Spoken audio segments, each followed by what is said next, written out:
भोले नमः शिवाय ओम नमः शिवाय हर हर भोले नमः शिवाय ओम नमः शिवाय ओम नमः। কুম্ভ স্নান করার আগে আমরা প্রয়াগ সম্বন্ধে কিছু কথা আপনাদের কাছে তুলে ধরছি। অযোধ্যা হইতে টাঙ্গাই ফারাক্কাবাদ এসে ট্রেন ধরলাম। সন্ধ্যায় এলাহাবাদ স্টেশনে থামল। শ্রীরামকৃষ্ণ মঠে আশ্রম নিলাম। এখানে শ্রীরামকৃষ্ণদেবের অন্যতম শিষ্য শ্রীমৎ স্বামী বিজ্ঞানানন্দজি মহারাজকে ফটো দেখতে পেলাম। এলাহাবাদ উত্তরপ্রদেশের শহর, সদর বা বিশাল শহর বলতে পারে, বেশ বড় শহর।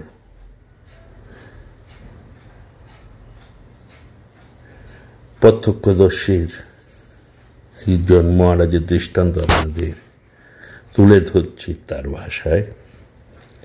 এই শহর হইতে প্রায় 3 মাইল পূর্বে প্রয়াগ তীর্থ, গঙ্গা, যমুনা ও সরস্বতী এই 3টি পূর্ণ স্রোতস্বিনীর সঙ্গম স্থান বলিয়া প্রয়াগ নাম হইয়াছে। বর্তমানে সরস্বতী লোপ হইয়াছে। আমরা জানি এই প্রয়াগেই গঙ্গা, যমুনা, সরস্বতী এই 3টি মিলন হয়েছে নদীর। মহারাজের ভাষায় সঙ্গমের দৃশ্য অতীব মনোরম। গঙ্গার জল সাদা আর যমুনার জল নীল। দুটি ধারায় মিলন স্তর বেশ দেখায়। কিছু দূর যাইয়া সবাই সাদা হইয়াছে, যেন যমুনা গঙ্গার সহিত মিলিয়া গিয়াছে। ভারতে মোট 7টি প্রয়াগ আছে, হিমালয়ে 6টি আর এলাহাবাদে 1টি। হিমালয়ে দেবপ্রয়াগ, রুদ্রপ্রয়াগ, সোনপ্রয়াগ, কর্ণপ্রয়াগ, নন্দপ্রয়াগ ও বিষ্ণুপ্রয়াগ। আর এলাহাবাদে তীর্থরাজ প্রয়াগ। দেবপ্রয়াগে ভাগীরথীর সহিত অলকানন্দার মিলন হইয়াছে। রুদ্রপ্রয়াগে অলকানন্দের সহিত মন্দাকিনীর মিলন হইয়াছে। সোনপ্রয়াগে কেদারের পথে ত্রিযুগী নারায়ণ ও গৌরীকুণ্ডের মাঝে মন্দাকিনীর সহিত সোনগঙ্গা বা কালীগঙ্গার মিলন হইয়াছে। নন্দপ্রয়াগে অলকানন্দের সহিত মন্দাকিনীর মিলন হইয়াছে। বিষ্ণুপ্রয়াগে অলকানন্দের সহিত বিষ্ণুগঙ্গার মিলন হইয়াছে। তীর্থরাজ প্রয়াগে গঙ্গা, যমুনা ও সরস্বতী মিলন হইয়াছে। ইহাই সর্বশ্রেষ্ঠ প্রয়াগ। ইহাকে ত্রিবেণী সঙ্গম বলিয়া থাকে। প্রয়াগ বলিলে প্রধানত ইহাকেই বুঝাইয়া থাকে। অতি প্রাচীন তীর্থ। যাত্রীগণ মোক্ষ লাভে এইসব প্রয়াগে স্নান, দান ও তর্পণাদি করিয়া থাকে। রামায়ণে আছে, প্রয়াগের অদূরে ভরদ্বাজ মুনি বহুকাল তপস্যায় রত ছিলেন। অদ্য অবধি ওই আশ্রম বিদ্যমান। রামচন্দ্র বনবাসকালে অযোধ্যা ত্যাগ করিয়া সীতা ও অনুজ লক্ষণ সহ এই আশ্রমে এক রাত্রি যাপন করিয়াছিলেন। ভরত জ্যেষ্ঠাবস্থার অনুসন্ধানে যাইবার পথে এই সঙ্গমে স্নান করিয়াছিলেন।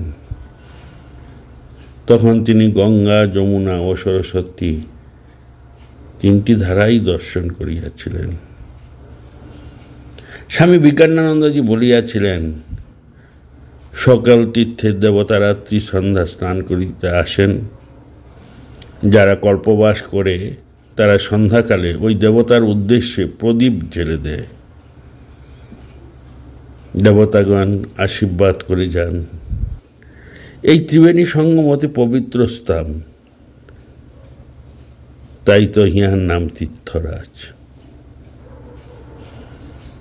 সঙ্গমে ডুব দিয়ে উঠেছি, আর অমনি মায়ের বালিকা মূর্তি, মায়ের তিনটি বেণী সহ দেখলাম। পরে রাখাল মহারাজ স্বামী ব্রহ্মানন্দ শুনে বলেছিলেন যে সত্য সত্যিই দেবী দর্শন দিয়াছেন।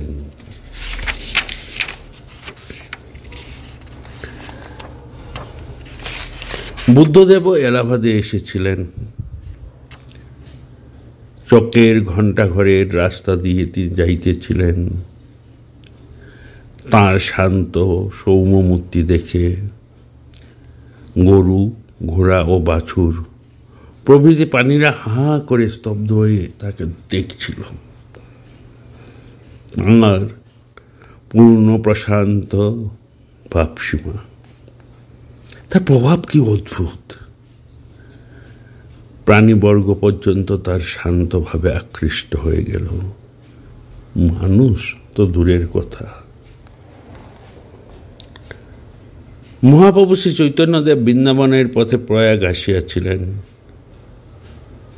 যমুনা দেখিয়া বৃন্দাবনের যমুনার ভাবে ঝাঁপ দিয়া অচৈতন্য হইয়া পড়েন। সে সময় শীতকাল ছিল। বলভদ্র তাহাকে যমুনা হইতে উঠিয়াছিলেন। তখন বহু ভক্তের সমাবেশ হয়। 3 দিন প্রয়াগে বাস করিয়াছিলেন। কেবল হরিনামের কীর্তন চলিয়াছিল। রাজা হর্ষবর্ধন এই পবিত্র তীর্থে অতি 5 বৎসর অন্তর একটি মহাযজ্ঞ করিতেন। সেই সময় তাহার সঞ্চিত ধনরাশি মুক্ত হস্তে জাতি ধর্ম নির্বিশেষে সকলকে দান করিতেন। শূন্য হাতে রাজধানীতে ফিরিয়া যাইতেন। চৈনিক পরিব্রাজক হিয়ানসাং, আমরা যাকে হিউয়ানসাং বলি, তাহার ভারত ভ্রমণ কাহিনীতে লিখিয়াছেন, রাজা হর্ষবর্ধনের অনুরোধে তিনি একবার এই মহাযজ্ঞে দেখিয়াছিলেন। রাজা হর্ষবর্ধন সর্বস্ব দান করিয়াছিলেন, এমনকি নিজের পোশাক পরিচ্ছদও দান করিতেন। কপর্দক শূন্য হইয়া রাজধানীতে ফিরিয়া যান। শুধু কেবল মানুষের হিতের জন্য নয়, পশুদের জন্য তাহার দান ছিল। এই নিঃস্বার্থ দানের জন্যই তাহার গৌরব অদ্য অবধি জগতে বিদ্যমান। এইখানে পূর্ব মীমাংসাবাদী কুমারিল ভট্টের সহিত আচার্য শঙ্করের সাক্ষাৎ হয়। তখন ভট্টজি প্রায়শ্চিত্ত স্বরূপ তুষানলে প্রাণাহুতি দিতেছিলেন। কুমারিল শিষ্য বৈদিক কর্মকাণ্ডে মন্নন মিশ্র আচার্য শঙ্করের সহিত বিচারে পরাজিত হন। শিষ্যত্ব গ্রহণ করিয়া জ্ঞানমার্গের প্রচার করেন। ইহাও এই পবিত্র তীর্থে ঘটিয়াছিল। আচার্য শঙ্করও আপন মতবাদ প্রচার আরম্ভ করেন এই পবিত্র তীর্থে। বহু সাধু সন্ন্যাসী মুক্তি কামনায় এই পবিত্র সঙ্গমে সমাধিতে মগ্ন হইয়া শরীর ত্যাগ করিয়াছেন। 1868 খ্রিস্টাব্দে শ্রীরামকৃষ্ণ পরমহংসদেব মথুরবাবুর সহিত তীর্থভবনে বাহির হইয়াছিলেন। ঠাকুর মথুরায় সহিত গমনপূর্বক পুণ্যসলিলে স্নান ও ত্রিরাত্রি বাস করিয়াছিলেন। মথুর প্রমুখ সকলে তথা শাস্ত্রীয় বিধান অনুসারে মস্তক মুণ্ডিত করিল, ঠাকুর উহা করেন নাই, বলিয়াছিলেন আমার আবশ্যক নাই। গঙ্গার অপর পারে খুশি সন্ন্যাসীগণ কুঠিয়াই থাকিয়া সাধন ভজনে দিনাতিপাত করিতেছেন। সন্ন্যাসীগণ ছত্রে ভিক্ষা গ্রহণ করিয়া থাকেন। যমুনার ওপর তীরে বেণী মাধবের মন্দির, গঙ্গা ও যমুনার মধ্যবর্তী বালির চড়া। কুম্ভ মেলা উপলক্ষে এই স্থানে প্রায় লক্ষ লক্ষ লোকের সমাবেশ হয়। হাজার হাজার সন্ন্যাসীর সম্মেলন, সে এক অপূর্ব দৃশ্য। সন্ন্যাসীগণ শোভাযাত্রা করিয়া সঙ্গমে স্নান করিতে যান। শোভাযাত্রায় দুপাশে বহু ভক্ত করজোড়ে দাঁড়াইয়া এই অপূর্ব শোভা দর্শন করিয়া পুণ্য সঞ্চয় করিয়া থাকে। প্রতি 12 বৎসর পর পূর্ণ কুম্ভযোগ হয়। পূর্ণকুম্ভে 6 বৎসর পর অর্ধ কুম্ভ মেলা হয়। পূর্ণ কুম্ভের ন্যায় অত বড় মেলা হয় না। পৌষ সংক্রান্তি বা মকর সংক্রান্তিতে প্রথম স্নান হয়, তারপর অমাবস্যাতে দ্বিতীয় স্নান, ইহাই প্রধান স্নান। তৃতীয় স্নান শ্রী পঞ্চমী বা সরস্বতী পূজার দিন। প্রতি বছর মাঘ মাসে অনেকেই এই পবিত্র স্থানে ফুসের ঘর ও তাঁবু লাগাইয়া কল্পবাস করিয়া থাকে। নিত্য স্নান ও সাধন ভজনে রত থাকে। কুম্ভমেলার সময় সরকার রাস্তাঘাট তৈয়ার করে, যানবাহনের ব্যবস্থা করে, জলের ব্যবস্থার জন্য নলকূপ বসায়, বৈদ্যুতিক আলোর ব্যবস্থা করে, যাত্রীদের জন্য নানাভাবে ব্যবস্থা করে। দেখিলে মনে হয় যেন একটা নূতন শহরে বসিয়াছি। তত্ত্বাবধান করিবার জন্য সরকার আলাদা লোকের ব্যবস্থা করে। সবসময়ই সরকারের লোক ঘুরিয়া বেড়ায়, যাহাতে যাত্রীদের কোনো রূপ অসুবিধা না হয়। প্রধান রাস্তার পাশেই সন্ন্যাসীদের আস্তানা।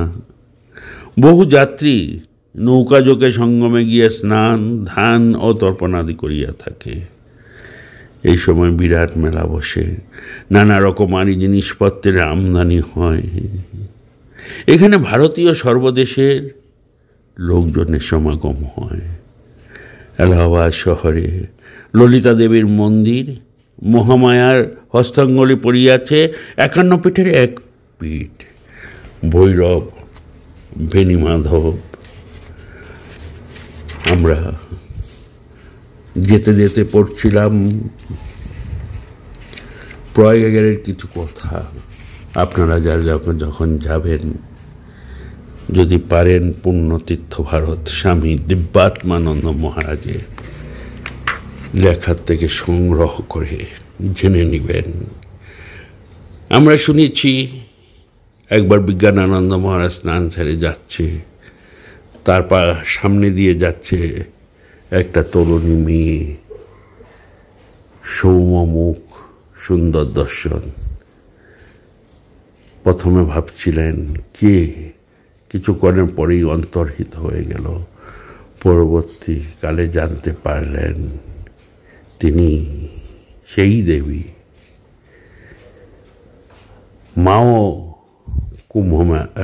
মাও হয়তো কুম্ভ মেলায় গেছেন কিনা সঠিক বলতে পারবো না, তবে তিনি সঙ্গী সাথীদের নিয়ে প্রয়াগে গেছেন।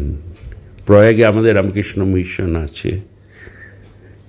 আগে থেকে কিভাবে কি করতে হয় আপনাদের কাছে তুলে ধরলাম।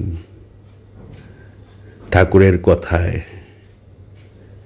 তীর্থবাস তখনই পূর্ণ হয় যখন তীর্থের মাহাত্ম্য জেনে যাওয়া যায়। আমরা অনেকেই তীর্থবাস করি, কিন্তু তার মানে জানি না। কেন তীর্থবাস হয়, কেন তীর্থবাস করি? ঠাকুরের কথায় কমণ্ডলুতে জল নিয়ে গেলে সেই জল একই জল থাকে। তাই যেখানে যারা যাবেন তাদের অনুরোধ করা হচ্ছে তারা সব কিছু জেনে যাবেন, কেন কুম্ভ মেলা হয়, কেন প্রয়াগরাজ কোথায় আছে। তার যাতায়াতের ব্যবস্থা আপনারা এখন গুগল ম্যাপে সব পেয়ে যাবেন। এলাহাবাদ স্টেশনে প্রচুর ট্রেন দেওয়া হয়, প্রচুর বাস আছে এবং প্রচুর যাতায়াতের ব্যবস্থার জন্য সরকার করে থাকেন। আপনারা বারবার অনুরোধ করা হচ্ছে সরকারি ইঞ্জেকশন, সরকারি সার্টিফিকেট নিয়ে যাবেন, যাতে আপনাদের অসুবিধার সম্মুখীন যাতে না হয়। সকলকে জানাই আন্তরিক প্রীতি, শুভেচ্ছা ও ভালোবাসা। পরবর্তীকালে আমরা এলাহাবাদ সম্বন্ধে আপনাদের কাছে কিছু তুলে ধরব। ধন্যবাদ। शिवाय हर हर भोले नमः।